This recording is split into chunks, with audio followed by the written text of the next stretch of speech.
ತೀರ್ಥರೂಪ ತಂದೆಯವರಿಗೆ ಅನ್ನೋದೇ ಆ ಒಂದು ಇದೇ ಕಮ್ಮಿ ಆಗಿದೆ ಈಗ, ಅದ್ರ ಬಳಕೆನೇ ಇಲ್ಲ.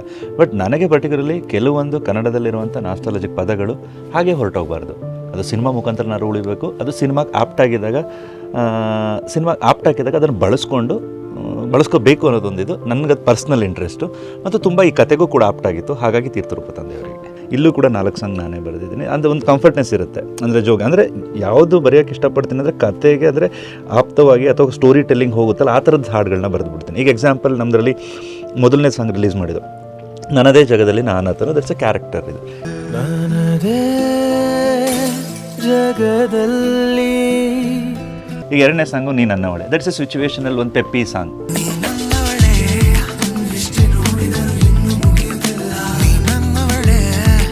ಅದು ಕತೆಗೆ ಏನು ಅಪ್ಟ್ ಆಗುತ್ತೋ ಆ ಥರದ್ದು ಲಿರಿಕ್ಸ್ ನಾನೇ ಬರೆದ್ಬಿಡ್ತೀನಿ. ಯಾಕೆಂದರೆ ಅದು ಈಸಿ. ಜೋ ನಾನು ಕೂತಾಗ ಏನಾಗುತ್ತೆ ಅಂದರೆ ಒಂದು ಟೈಮ್ ನಾನು ಲೈನ್ಸ್ ಕೊಡ್ತೀನಿ, ಅದಕ್ಕೆ ಅವ್ನು ಕಂಪೋಸ್ ಮಾಡ್ತಾನೆ, ಒಂದು ಟೈಮ್ ಅವ್ನು ಮ್ಯೂಸಿಕ್ ಕೊಡ್ತಾನೆ, ಇದಾಗುತ್ತೆ. ಈ ಥರ ಆಗ್ತಿರುತ್ತೆ. ಆಲ್ಮೋಸ್ಟ್ ಅಲ್ಲಿ ಈಗ ಒಂದು 4 ಇಯರ್ಸಲ್ಲಿ ನಮ್ದು ಒಂದು 50-60 ಸಾಂಗ್ ಹಂಗೆ ಇದೆ. ಇನ್ಫ್ಯಾಕ್ಟ್ ಒಂದು ಕ್ಲೈಮ್ಯಾಕ್ಸ್ಗೆ ಮತ್ತೆ ಒಂದು ಸಾಂಗ್ ಆ್ಯಡ್ ಮಾಡ್ದು, ಮತ್ತು ಇಂಟರ್ವ್ಯೂಲಲ್ಲಿ ಒಂದು ಪಾಯಿಂಟಲ್ಲಿ ಒಂದು ಚಿಕ್ಕದಾಗಿ ಆ್ಯಡ್ ಮಾಡ್ದು.